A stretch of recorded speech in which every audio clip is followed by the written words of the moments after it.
Hi, this is our test for ETM 240, Mr. Reuba's class, and we have a VFD hooked up to a PLC and a three-phase motor.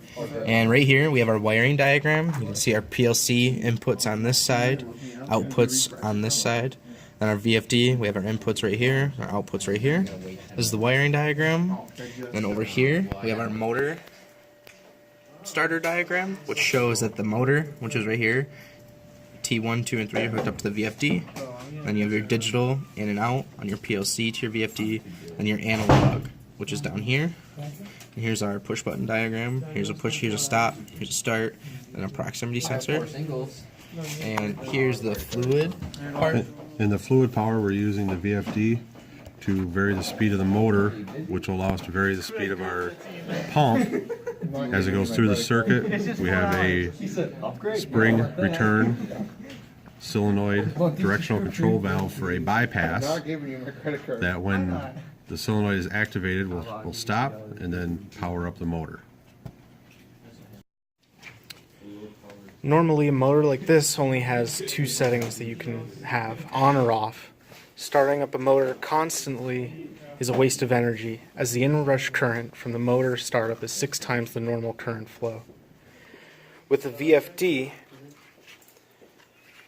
the motor can be run at different speeds, can be ramped up, ramped down, coasted, and even use a DC pulsing for braking.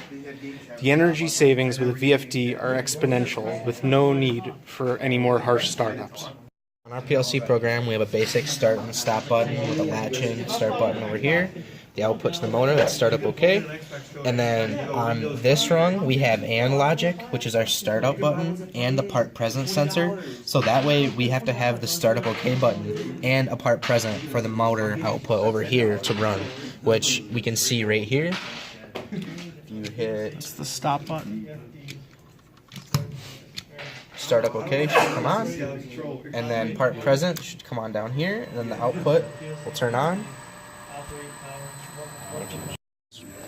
Go on.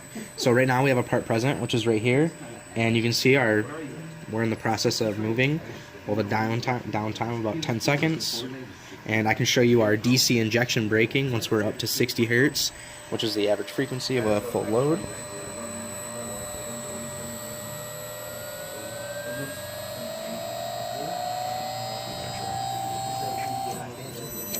Now if you'll see, you can't turn the motor for 3 seconds because that's how long we have it set for. And then we have our basic wiring right here. We have our inputs, which go to the push buttons and the outputs of the PLC and the VFD over here.